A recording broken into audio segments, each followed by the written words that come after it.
Hey guys, welcome to Riders Meeting from Unadilla. I'm your host, Brent Bowser.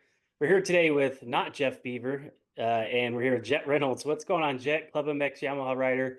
He's taking over for Jeff today. Jeff's stuck in an airport. Everybody else is at work, and I figured it's better to have Jett on anyway. He has a little bit more insight than Jeff. But what's going on, Jett? Yeah, how's it going?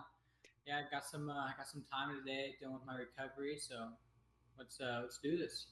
Yeah, man. We saw, you came off your best finish of the year, Washougal. You got a 10th overall, which was obviously a really good step in the right direction for you. And then you had that issue.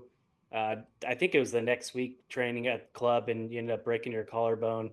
How long do you expect to be out, and how's it feeling so far? Yeah, so luckily it's just the collarbone, simple. I mean, not simple, but plate and screws in that, and that's pretty. If you're gonna break a bone, it's kind of the bone I would like to break. So it's pretty fast healing. It's been just over a week now, and I'll head back to club tomorrow actually, and then get back to work and prepare myself for super motocross. Have you broken that collarbone before? Yeah, actually, I have. And when I got hurt in Supercross, when I did my AC joint separation, I already had a plate there. Mhm. They ended up taking it out, and then now I just got another one right back in. So Yeah, and you probably knew right when it happened that your collarbone was broke. I'm assuming because you've broken it before, and you kind of know as you break them before, everybody knows what it feels like. You're like, oh, there it goes. yeah, no. As soon as you hit the ground, it's like okay, yep. You kind of feel like okay for a second. You're like quickly realize like, oh, damn it. Yep, yep. So So, well, at least you know what to expect. I think the hardest part about those things is when you come back is just trying to have the strength from all the jumps, especially, in rough tracks and big jumps. So, easy, easy thing to heal from, but also could be lingering depending on how it heals with the plate and the screws and all that. So, yeah, man, hope you heal up. You've had a good run. You said this might have been the longest run you've had without being injured in 4 or 5 years, right? So you probably were feeling good, and to have another injury, you're probably just like, dang it. But like I said, you yeah, have a good thing going. So a little setback, but you'll be back for SMX. Hopefully, everything's all healed up, and you don't lose. Hopefully, you don't lose too much fitness from you build all summer, so you should be pretty good to come SMX. yeah, I don't think it's nothing too big to worry about. I had a good thing going for me, and this is just it's a setback, but I don't think it's going to be too drastic. I think Yeah, I'll be right where I left off. for sure. Well, before we jump into Unadilla, I want to give a shout out to our sponsors: Rock and Turf, Maxxis Tires, Speed Strap, UR Water, and Baja Designs. They're all on board with us at Whiskey Dollar Media. We appreciate those guys. Yeah, man, Unadilla. I don't know if you saw the rain they were having during the week, and actually saw a video the day before they canceled press day. I thought it was going to be a mud bog, and I was thinking, man, I'm not a big fan of watching mud races, but yeah, come Saturday, the track was in good shape and turned into a typical Unadilla. It seemed like a good racetrack, very rough and a lot of ruts, but yeah. What are your thoughts? Do you like mud races? Are you ready? Do you look forward to more dry races? I think as of now, like since maybe I'm not like a winning guy right now. It doesn't quite matter to me what track conditions are. Maybe for a guy like me, it would Yeah, maybe benefit me, and I kind of look forward to that. More equalizer. Hmm. more equalizer for a guy like me right now. But yeah, I was getting calls before the race started, like, "Oh, are you glad you're missing this one because it's supposed to be mudder?" Yeah. But man, it's like even at Millville when it was raining, like I was hoping like even rain more, man. Like Oh, really? Yeah. anything can happen in this situation, whether it's good or bad. It's like at the end of the day, like oh, it's a mutter. Yeah. Everybody's got to race it though, Yeah, And we saw at Millville when they had the rain that second moto, you were running up front. They had obviously a lot of people went down, and then you rode that whole race without a front brake, which was pretty gnarly down that down those hills and stuff, dude. I don't know how you did that. yeah. I don't know how I did that either, but it was definitely not fun. Yeah, for sure. Well, I would say if you look at the results on paper, we'll start with the 250 class. If you didn't watch the race, it's like, yep, Kitchen went 2-1 and Deegan went 1-2. But I just want to start off with Chance Hymas qualified first. I think he was like a second and a half lap faster than everybody. And then he starts fifth in that first moto, and he gets into first by the end of that first lap. And I thought that was the best I've seen Chance ride. And I was curious if he was just going to run away with it, but Unadilla bit him. He was going down that section out of kind of 3/4 way into the lap, and man, he had a big get off. I don't know if you saw that replay of that, but I'm surprised he didn't break anything. That was nasty, and he was down for a while, but he got back up, tried to race second moto, but couldn't. But yeah, I was stoked to see Chance ride like that. I was hoping to see what he could do later on in the moto, but yeah, he just unfortunately threw it away, and that was his first time there, and I'm sure he'll remember that when he goes back there next year. Yeah, Hymus is cooked. Remember? Uh, He was no, cooking.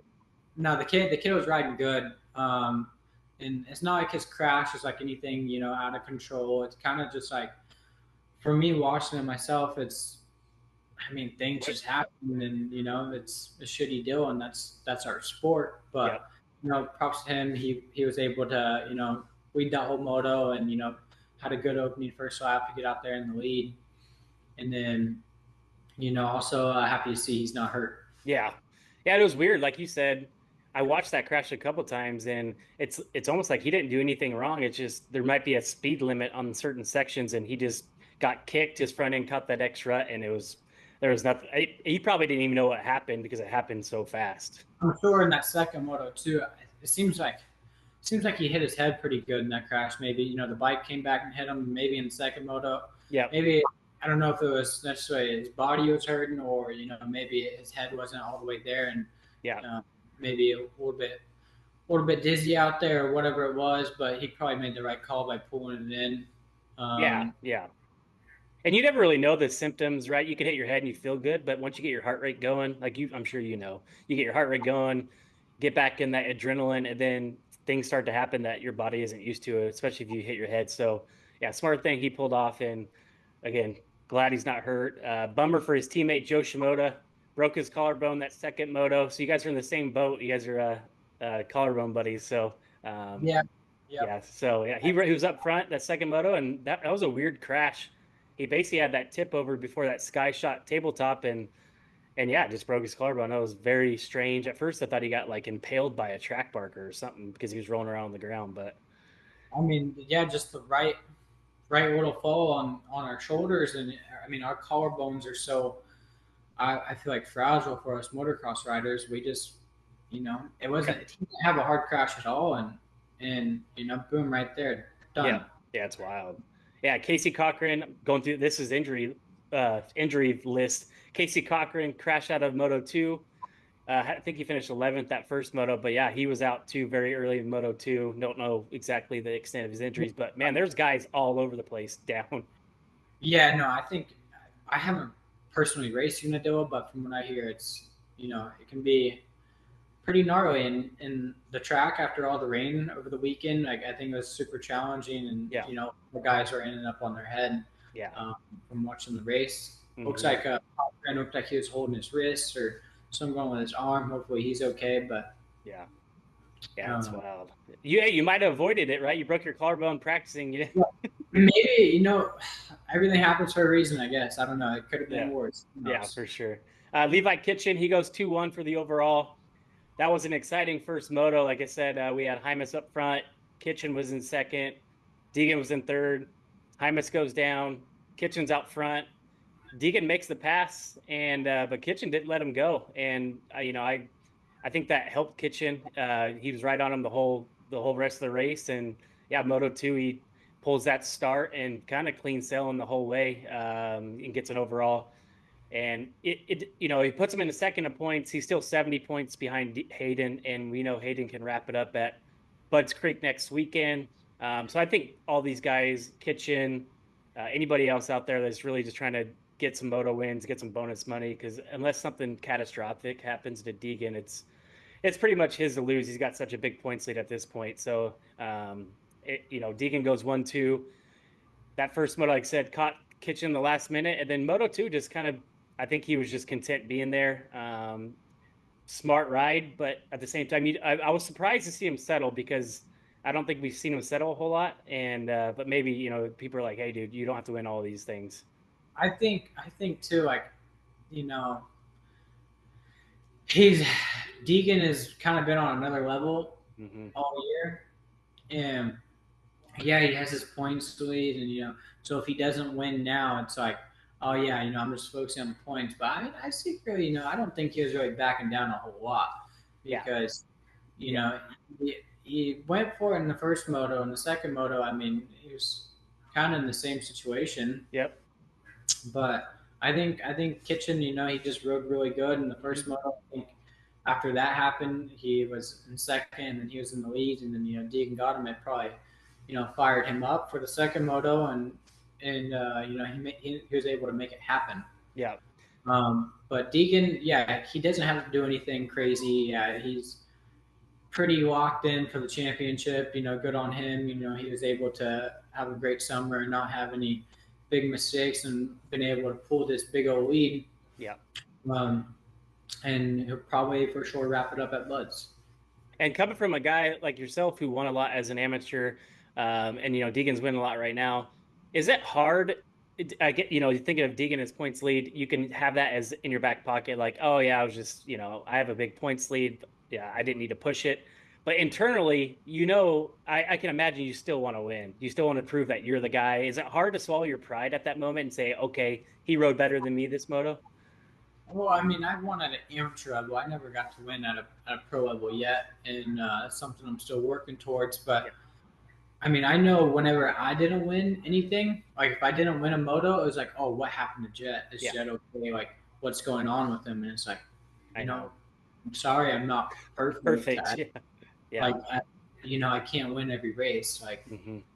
as much as we all want to, and Deegan's kind of in that situation right now where it's like he's expected to, Hmm. probably win every race, but Yeah. it's not going to happen all the time. Yeah, that's true. The same thing like when I watched Stewart race, he won a lot, and then every time he didn't win, if he didn't crash and he didn't win, everybody's like, "Oh, what happened to Stewart?" It's like he can't win everything. Uh, Um, I mean, with Stewart too is if he wasn't winning, he was crashing. I It was know. Yeah, first or first or crash out. that's right. I remember the win percentage he had of the races he didn't crash was like some astronomical number. And I didn't know if you caught it on the broadcast, but they're talking about the yellow lights. And he was like, yeah, if they had those yellow lights when I was racing, those would be going on a lot when I was out there. So he knew as well. So Yep. Yeah. Jalik Swoll, 6'4" for third overall. Pretty crazy moto finishes to get third overall, but uh, cool for Jalik and Triumph. That's the first podium outdoors on that bike, and he's been kind of around that 4 to 7 range all summer. So yeah, good for Jalik. I thought he rode well. I feel like he gets overshadowed a little bit, but yeah, he's been solid all summer. Yeah, I feel like he's been pretty quiet, and I think that bike and team is very capable of being on the podium all summer. And I thought, he had a lot of close rides. Like even at the first round at Paula, he, Yeah, he rode pretty good, and was hanging right there. So it's definitely good to see that a new team yeah. succeed. Get their first podium. Yeah, that bike looks good. They've had some issues. Obviously, it's a first year bike. They've had some mechanicals, but for all things considered, I feel like that bike looked good in Supercross and it's looked good outdoors. So they've done a good job for a first year new bike platform. It's not like it's a KTM like the Gas and Huskies. So yeah, solid bike, and yeah, they've been really he's been putting it on the map this year. That's for sure. Garrett Marchbanks back on pro circuit, your old team, and I don't know if you were around when you were on PC amateur team if Garrett was there, but yeah, I didn't think we'd see him back on PC, but he's been on the bike for like a week. He goes 5.5 for fourth overall, and to be honest, I didn't expect. I knew Garrett's obviously a very good rider, but he hadn't been on a 250 in a while. He hadn't been on a Cowie in a while, and for him to go out there and go 5.5, I was pretty surprised to be honest. Yeah, no, Garrett and I kind of go way back, and I consider us good friends. Yeah, I was happy to see that for him. He that's where he wanted to go. He wanted to go back to pro circuit, and it kind of caught me off guard too whenever I heard that because Yeah, I kind of thought that was kind of bad blood between them. But hey, yeah, yeah. everything comes back around, and he's happy, and happy for him. With his performance, and Yeah. good on him. I will say when they showed him on TV, I'm like, man, he used to have that nickname, I think like Manchild or something, but He No, looked he's like, yeah, good. He's a good. dude. I saw on that Cowie. I'm like, he looks ginormous, and he got good starts and everything. So I think that's plenty of power. But yeah, he definitely looked pretty big on that bike. But I'll be interesting to see if in the off season if he because he's tall and comes with some weight, so he's got a few pounds on some of these guys, and so we'll see if he tries to lean out to get some more horsepower or what. But I mean, it's still a solid ride for the first time on that bike. Yeah. Yep. Max Anstey goes 3.8 for fifth. That's his best ride on that star bike since he's got on there. He got third in that first moto. He was up front with those guys. Second moto didn't get the best of starts, but he finished up eighth. So solid for Max. I think he's just building for next year. I think he's got a 2-year deal with those guys. So he's probably just trying to figure out the bike and everything until he gets on full time next year. Yeah. No, he's definitely had a. I'd say for Max, he's kind of had a tough summer getting back into it, but Yeah. obviously, I think everyone knows what he's capable of, and it probably was a feel good moment for him to get that third in that first moto, and kind of get the things rolling in the right direction, heading Yeah. heading out towards the season. Yeah, definitely. And it probably takes some time. If he's coming from the 450 class, I know he rides 250s indoors, but outdoors he's been riding 450. It's like he's going into the 250 class where these guys are just full send. Where I think in the 450 class, everybody has a little bit more respect and like kind of calms down. Where I'm sure you can attest this first lap of a 250 race is probably chaotic. Well, I mean, look at this. It's like Joey Savacci. He's not no slouch. No, Like no, he's a bad dude, I know. and he was almost. I mean, he almost won this championship. Hmm. Shit, Yeah, about 8 years ago, 10 years ago, and yeah, then yeah. Hmm. the 450 class. Like I remember last year at Red Bud, he got what a third, Yeah, he was third. up. He was close to that top when he was filling out Monster Cowie. He was close to the podium. He was like in that 4 to 6, 7 range, and yeah, in the 450 class. Yeah. So I mean, that was him last year. I think last year he filled in for him, right? So That was that's yeah year before, but yeah, yeah, year before. But it's like he's not no joke, and no, no, he's had his struggles um, this season to mhm. get a good start Yeah, and just to be up there. I yeah, kind of thought he'd be a top five guy and yep, was be a real threat for the title. yeah, But same. I think we all did, and he probably thought so too. yeah, no, it just shows how hard the class is, and Yeah, we're racing against some bad dudes. yeah. I can imagine when you're going and you can see your pit board and it says like P15. You're like, holy, we're back here just riding like this, and we're in 15th or 12th or whatever. It's probably pretty wild. Yeah, no, yeah, I feel like I still feel like I didn't hit my full true self. I think I was starting to come on, but Yeah. yeah, it was definitely like, damn, I'm in 15th right now. but again, you look at the guys you're around; they're no joke. Yeah, yeah. Then you like, yeah, it almost makes you feel better, like when you get, Yeah, 15th place, and it's like, well, look who I'm racing against. Like, these guys yeah, are pretty bad dudes. yeah. It's stacked for sure. Pierce Brown goes 6-7, or he gets sixth overall, going 7-7. I feel like that's just where Pierce has been.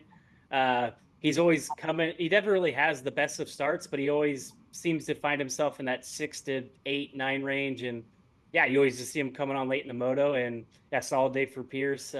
We know he's moving to Star Yamaha next year, so he's got a few races left on that gas team. But yeah, he's been kind of in the same position all year, almost invincible to an extent because there's nothing flashy going on. He's not ripping starts or anything. So, but still solid sixth overall for Pierce Brown.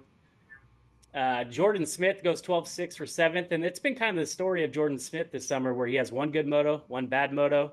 I think it was Washougal that you were in front of him when you were in 10th that lap, and he was catching you, but then he ended up crashing. But you were riding with Jordan that whole day. That dude still rips. No, Jordan he's obviously he has some crazy speed, I think, but I mean, as an outsider looking in, it's like he's always kind of had the consistency problems. Yeah, Um, and yeah, I mean, I think that's one of his issues. Obviously, he has speed to go out and win. I yeah, think, and I think a lot of these guys do. yeah, It's just all about putting it together. yeah, yeah. If you don't get a start and luck doesn't go your way, it's a long moto for sure. Ty Masterpool goes 9-9 for eighth, and man, bummer for Ty. He had two good starts and two crashes on each moto crashed on the first lap, so he went way back both motos. Climbed his way back up. First moto, he got into like seventh, and I think he had a crash on the last lap again, and so he finishes 9-9 for eighth. But yeah, solid for Ty. Bummer that he went down first lap both motos, but cool story for Ty this summer. I feel like it was cool to see him get an overall win and another moto win, and we hear that he signed with Pro Circuit for next year, so we'll see what he can do. Because he really the only opportunity he rode for Star off the beginning, and then he's been kind of bouncing around teams here and there. So we'll see what Ty can do with that ride full time. But yeah, still a solid ride for Ty. Yeah, good for him to have a home to be Yeah, at for next year too, and kind of know where you're going is always nice, and I'm yeah, sure he wants to stay there yeah, too because I mean he had his first career overall win, and they kind of took a chance on him yep. and grabbed him, and he's done well with what he has. Yeah, it was a super cool thing to see. I think that moto that he won and got the overall, it was so close between him and Deegan. I was like an inch away from my TV because I just wanted him to win because I feel like he's been through so much. It's like a guy like that's like an underdog and deserves it. So, yeah, it's been a cool story this summer. You know the dude knows how to ride a dirt bike, especially outdoors. He's no joke. So it's cool to see. Julian Beaumaire goes 8-10 for ninth. And I didn't know what to expect from Julian. He's a rookie this year. We know he's good at Supercross, but we didn't really know how he was outdoors. But again, solid. I feel like he's been good. Didn't know he's from Havasu, so I don't know how good he is with ruts. But yeah, he rode good at Unadilla and went 8-10 for ninth overall. So solid for Julian and KTM. Yeah, no, Juju is. I think once that kid puts it together, I I think he's a year or two younger than me. I never really got to race him, but it's like it's pretty like I kind of always knew of him, and it's Yeah, crazy. It's absolutely crazy to me from where he went to where yeah, he is now. Like yeah. It's that kid's insane. level has gone up so drastic, Yeah, and yeah, I think he has some speed, and once he's be able to figure it out, like I think he had a crash in that second moto. I yeah. think he was good, but just little things like that. I mean, yeah, KTM knows how to pick their riders, and I think they got a good one on the come up for sure. Yeah, it was weird because he kind of came out of nowhere. I think he won the Supercross Futures at Anaheim 2 year or 2023, and then he got signed by the Orange Brigade team, and then next thing you know, he's getting signed by Red Bull KTM. So, like you said, that descent was very fast, and I'm sure they have high expectations for him, but also at the same time, he's kind of proven that he was worth the shot. And again, I think maybe 4 or 5 years ago, you probably wouldn't expect Julian Beaumaire to even be where he's at. No, no, and I think at that time too, he's more focused on the Yeah, jet ski career. I mean, yeah, it's pretty crazy. Kid's got talent. yeah, it's wild. And Shows then it now. rounding out the top 10, we have your local Bakersfield boy, Ryder DeFrancisco goes 10-11 for 10th. So he gets 10th. You had 10th the last time you guys were out. So yeah, swapping 10th overalls, but good ride from Ryder. I don't remember if he'd been to that track before. And we were kind of talking about it before the podcast where, us out in the West Coast, we're not really used to that type of riding unless you guys on the amateur side, spend a lot of time training and things like that for your amateur nationals out there. But yeah, solid ride from Ryder. He was up a little closer to the front, I think, and then he kind of looks like he faded back a little bit, but 10th overall, not too bad. I'm sure he wants more, but still something you could take away from that. Yeah, I mean, on a bad day or something, a 10th overall, I think is okay. I know he's raced there the past 2 years, Okay, um, yeah, but I think he's had some struggles at Unadilla in the past 2 years. So I mean, he's probably just happy to leave there in in one piece. one piece and get a 10th overall in the day, Yeah, and he's been trending in the right direction too. yeah, And but yeah, he needs to get his starts back, I and know. Yeah, you know that's kind of what he's known for. for sure. And a couple shout outs I wanted to give to your teammates. Cody Schock made his return for Club MX Yamaha. He went 16-18 for 18th. So I'm sure Cody wants more, but he's just getting back in the swing of things. I'm sure he'll keep improving as we move on. And Mark Finnis, I don't know what happened to Mark this weekend. He's usually had pretty good speed, and he was up in 11th that second moto, but he had two bad results. So I don't know if he had issues both motos with crashes or whatever, but we saw Mark up there at the front for a little bit in the second moto. Yeah, no, Cody. So yeah, Cody's just coming off a broken arm, and he had surgery played in there, and I think he was back on the bike in 4 weeks, which is pretty early. And obviously, I know Cody a little bit, and I know he's not probably pumped on his result, but I mean, hey, you're back to racing. Yeah. And, you're scoring points, and Yeah. good on him. And Mark Finesse, yeah, I think he was hitting the ground a little bit, chasing the ground. Yeah. But yeah, we got some speed too. Yeah. Just need to put it together. I'm gonna start calling Cody the Terminator, dude, because he breaks his collarbone and races the next weekend, and then I know. he breaks his arm, and then he's back in a couple weeks. I'm like, what is he? What does he have? Some magic dust that you could sprinkle on your shoulder or something? I don't know. Yeah, no, I feel like a little girl. It's been like a week and a couple of days for me, and I'm like feeling like, all right, I can go. I can probably, if I had to, I'd probably go ride, but I don't want to.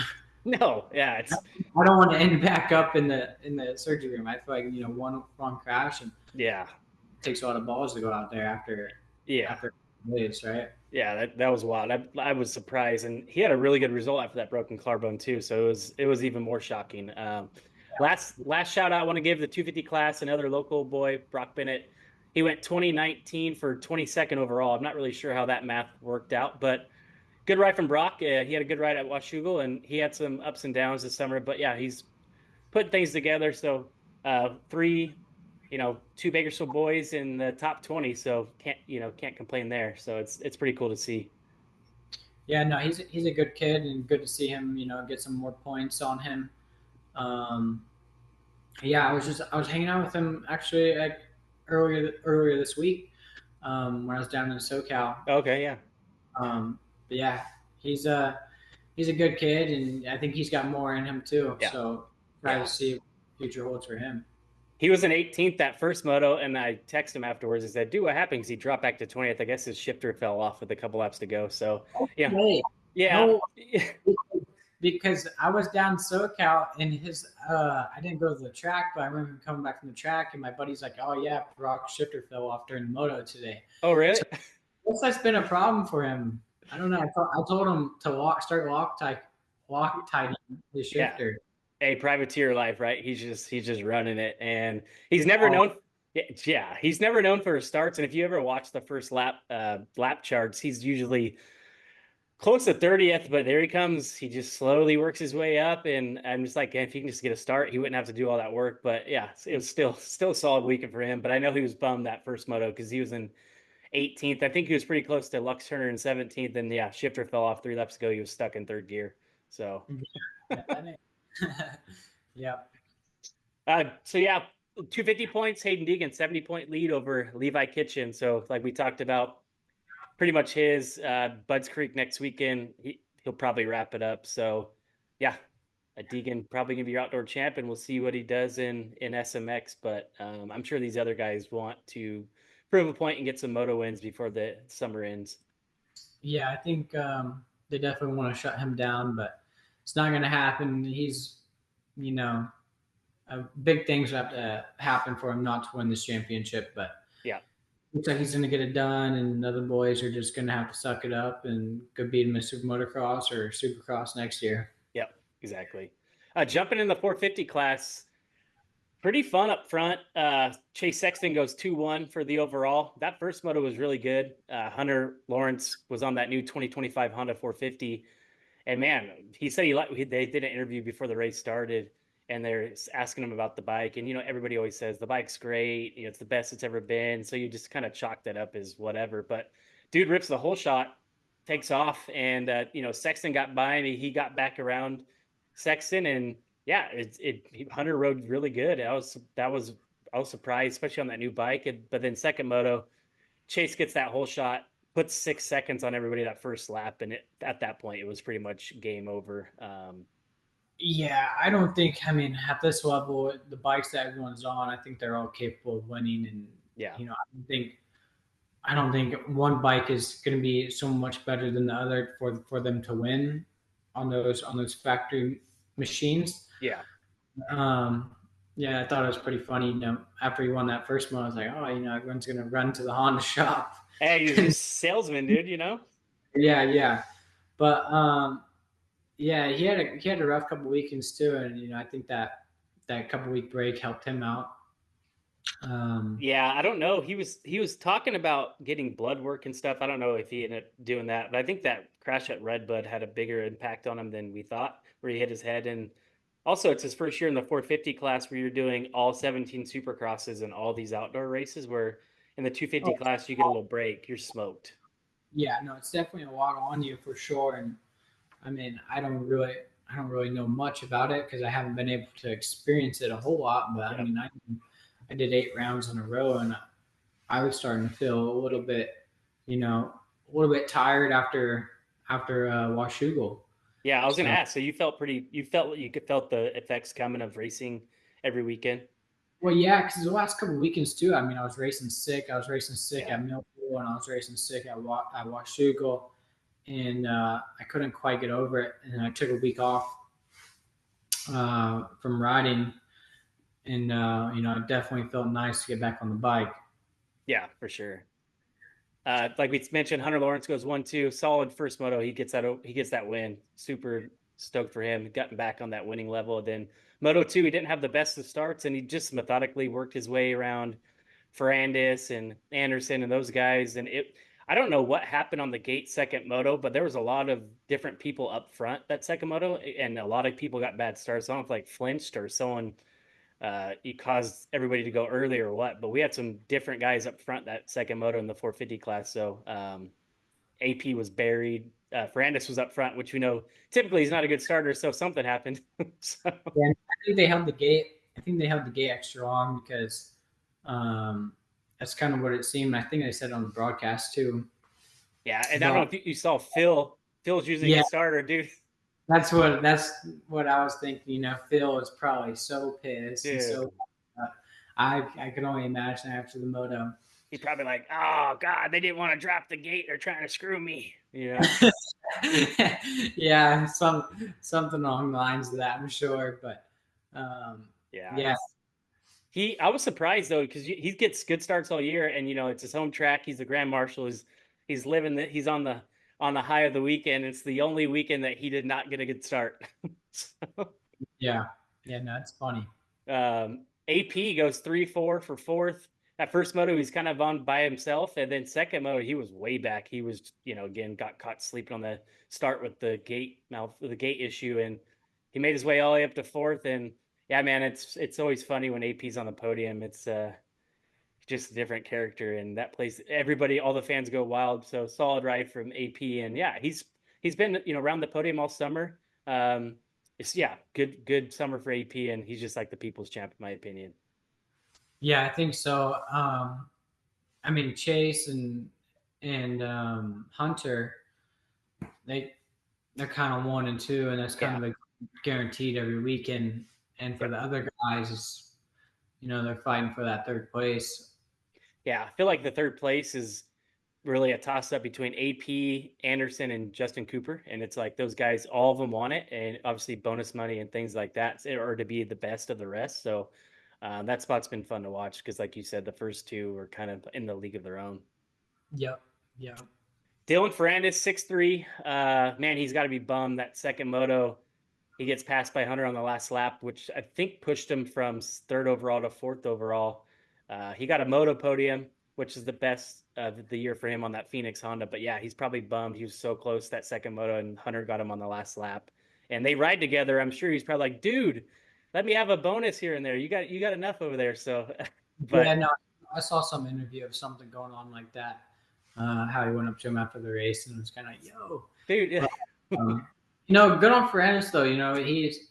He's a former champ, and he's kind of been, I feel like, for himself, maybe in a dark spot. yeah, for sure. Um, something he's not quite used to, or at least, he had that one special year on that Yeah, 450 and outdoors, and kind of from there on, he had his injuries, and I feel like last year, he had some good podium rides, but I think this year it's more special just because he's not on a factory bike, and for him to have that second moto speed he had and yeah, able to third place, I think that was kind of a big deal for him. So good to agreed. see, good to see him find his form.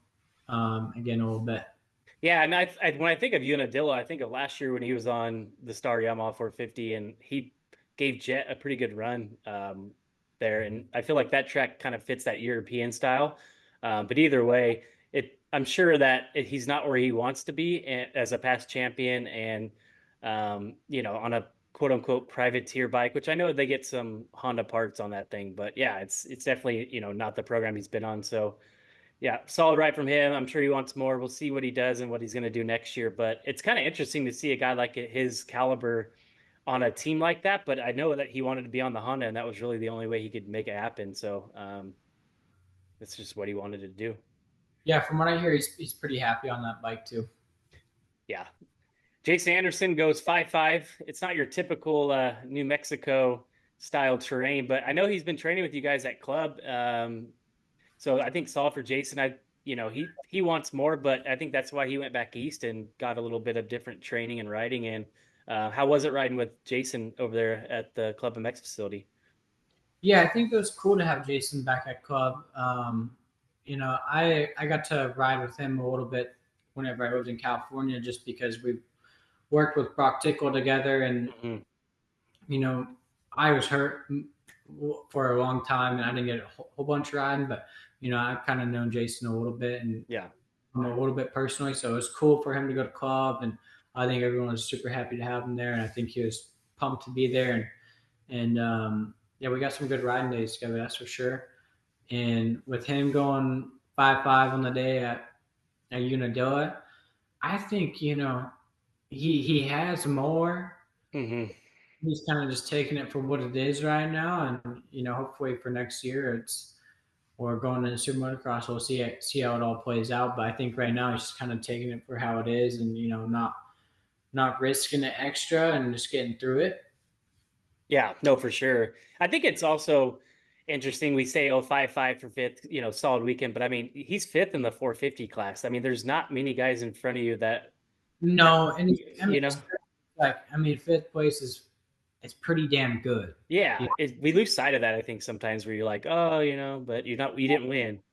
that's what I hate too. It's like with this sport, it's like whoever's winning is winning, and it's like, oh my god, they're the greatest, this and that. Like all they're talked about. I mean, if you want to be talked about, go out and win. I guess, yeah, that's just how the sport is. But it's like, I mean, even the top 10 guys, like they're all badass. Yeah, it's again, it goes scroll through that 250 class top 20, and there's gnarly dudes all the way back in 18th, 19th place.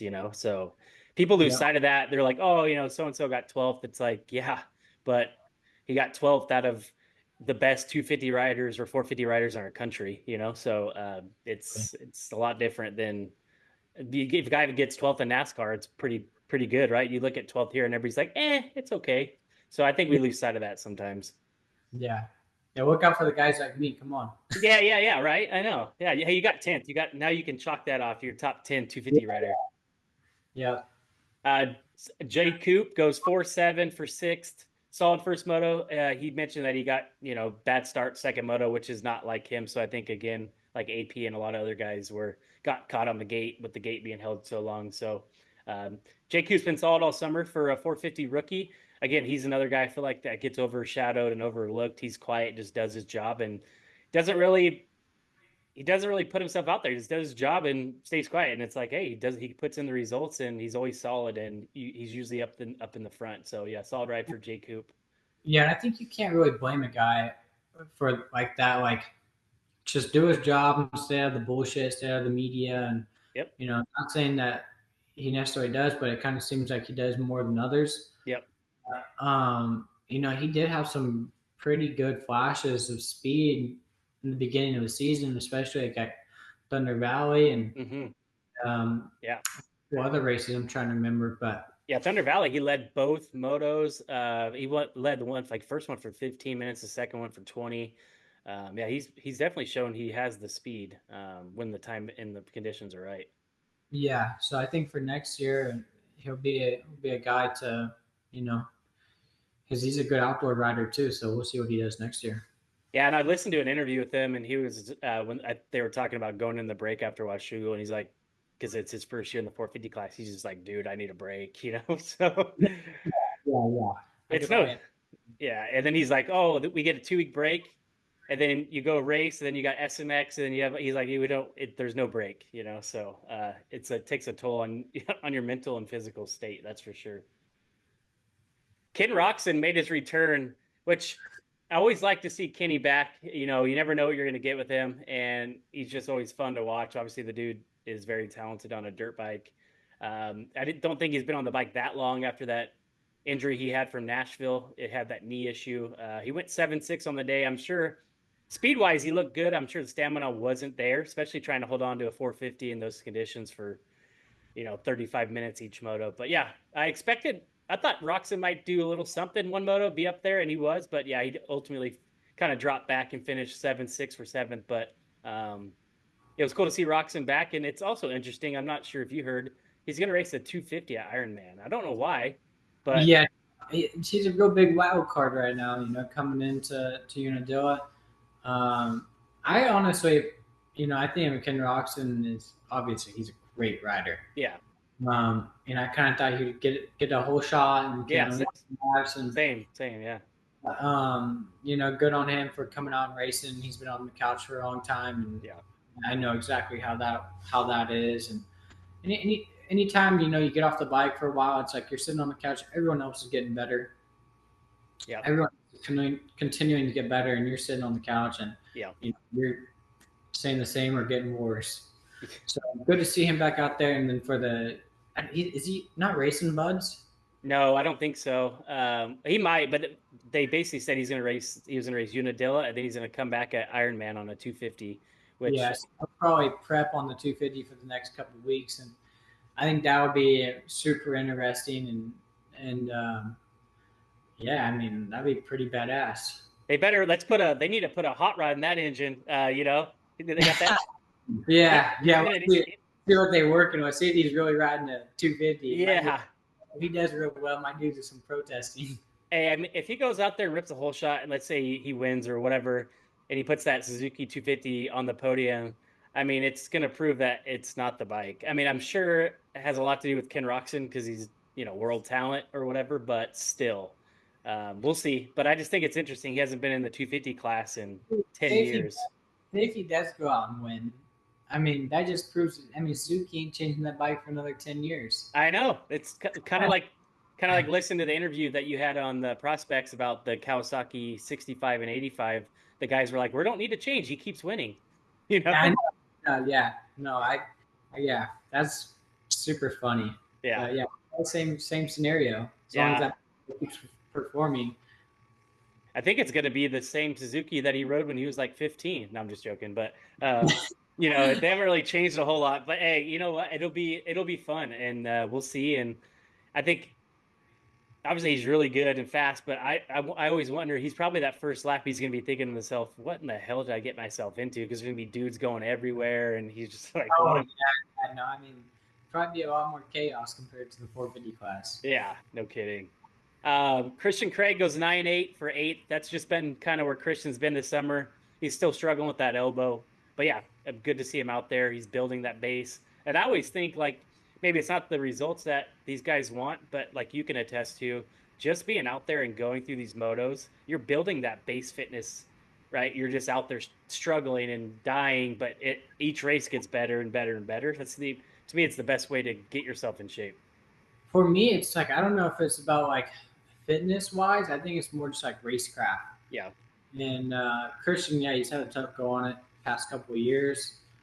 I don't know a whole lot of his situation, but I know he's been on the couch a lot, and it's definitely really hard and messes with your confidence and what's going on. But I feel like maybe Millville was his probably best ride, I'd say. Yeah. He ended up, I think, 6th, 7th, or something like that. Yeah, I think that was his best ride.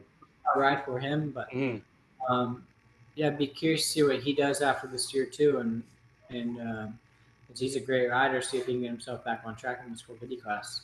Yeah, all roads point to him leaving Rockstar Husky, and the strong rumors are HEP Suzuki with Nichols and those guys. So we'll see. But he's had a tough go since he got on that Husqvarna. When he was on that 250 Yamaha, he was, I mean, probably one of the best supercross riders, even in the 250 and 450 class. The way he rode the whoops and everything, like it was. No, he was definitely on top of the world for a good Yeah, year or two on that thing, yeah, yeah. and yeah, I mean he's a high caliber rider, so he's definitely better than what he's doing. Agreed. Malcolm Stewart, Mookie Fever. The summer of Mookie, he's back 10-9, ninth overall.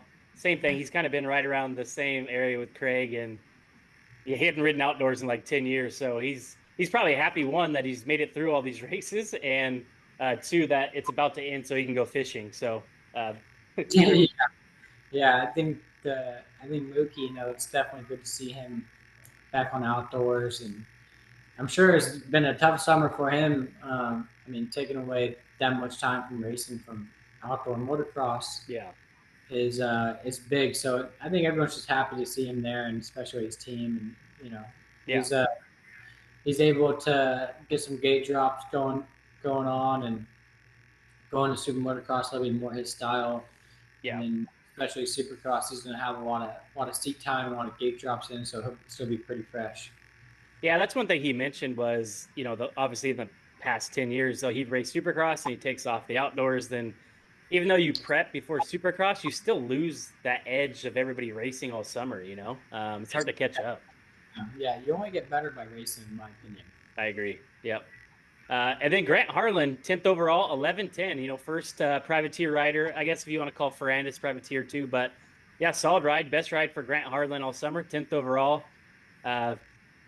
Yeah, nothing more to say other than that. Good ride on him. He beat some fast dudes, and this is kind of what we saw from him last year. So he had that big crash at Motocross of the Nations last year. Took him a long time to recover. Didn't have the best Supercross season, so to get back in the top 10, he's probably pretty happy with that. Yeah, no, good ride on him for sure. Couple honorable mentions. We talked about Phil. He goes 13-15 for 13th, so he's not happy. He's he's not happy. Yeah, He because he's been right around that 7-8 range, and he, crazy. he's the eighth place guy. I think he's the eighth place guy on his best days right now. Yeah, And yeah, I know if he's not in that top 10, then he's definitely probably pretty angry. So yeah. And again, at his home race, he's probably thinking he had his worst result of the year, other than the races he's crashed, but at his home track. So he's probably just like, ah. oh yeah, no, he's probably definitely turning and burning right now. He'll take it out on the track this week, and you know, Yeah. I got a question. So when you ride with him at Club MX, he always talks about he's not the best qualifier, and these kids on practice days are faster than him, but on race day he rips. And does he ride like that during the week, or is he more reserved on during the week and then lets it unleash on the weekends? no, I think Phil just gets through the weeks, and Phil. I honestly look up to Phil. He's helped me out a lot. Yeah, Um, you know, Fortunately, I got hurt on practice day, but yeah. it's like he's like telling me like, hey man, like you don't need to go out here and It's like the world on fire in practice. light the world on fire in practice. Like you don't got to put yourself through that. And which I mean I know, but he's like there for like just like, hey, remember, like a reminder. Yeah, So he's definitely a good guy to have there, and he's on his farewell tour. yeah. Uh, so it'd be, kind of sucks to see him go because he's more Like um, a mentor. like a mentor to us at club, and I think he does a lot for us, and he's definitely a good guy to talk to. If anything's going on, he's right there, and he works out for all the kids there too, and definitely gives us some good advice. Man, you need to get that start technique or whatever he does off the starts, because he's always up front, dude. Yeah, yeah, Did um, you hear the story about what he told Chase on the weekend? yeah. No, I saw Chasey mention something on the podium. Shout out to Phil for Yeah, the advice. I mean, Phil's an old dog. He's been around the block, and yeah. He he's knows got it. some Hmm. tricks up his sleeve. He does. So, And he hates when people give away his tricks. Like, listen to some of the other shows, and he's like, they're talking about. I think that some was it. I can't remember if it was the or the wiring harness or something twisted. Did some ECU work, whatever it was, and he's like, stop telling all my secrets. So He's just funny. But yeah, I guess he was talking to Sexton, and Sexton's like, dude, how do you get these starts all the time? And he was talking about certain clutch things. And what do you know? He goes out to Unadilla, rips a hole shot, which Chase hasn't done all year, and wins wire to wire. I'm sure Phil's going to want some royalties for that. No, definitely. Yeah, Phil's all about the money. Yeah.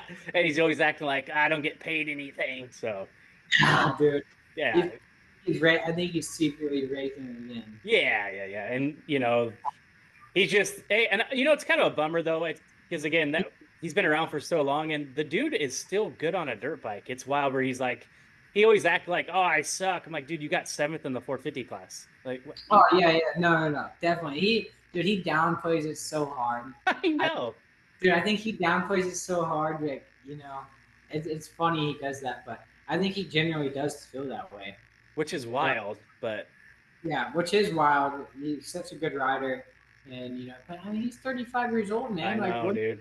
expect out of yourself? Like, you No, know, yeah, like it's just physically impossible to go out and race against a 23-year-old, 24-year-old freaking guy that's in the prime of his career. yeah. I And feel you're that. I feel that. I'm 36, and I can't imagine. Yeah, dude, that would be like you. Yeah, like could No you? way. You're No. Phil's age. You're Dude. literally Phil's age. Do you feel like, and you call yourself an old guy too? I'm sure. Oh, I do for sure. And like when I raced Mammoth this year, I got smoked in the 30 class, and I'm like, well, because I'm old now. I got kids that when I started racing the 30 class were 23. Now Yeah, they're 30, and I'm 36. So you just can't keep up with the kids. yeah. No, it's But no, fun. I can't imagine being a year ago me being out there racing the 450 class and being in the top 10. No chance. No, my Yeah, body would break in half. yeah. A couple more mentions.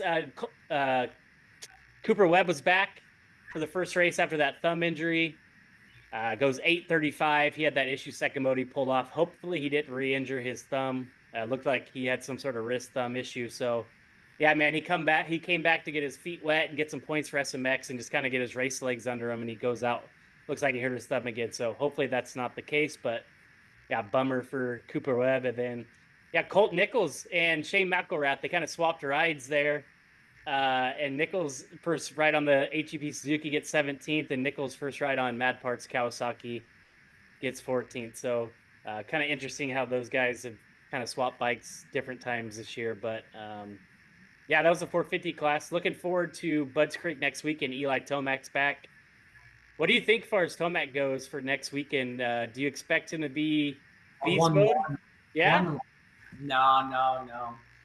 It's like, I mean, put it this way. It's like, remember when Eli was on top of the world in 2015 on the Honda, and he had that gnarly Shoulder, injury, dude.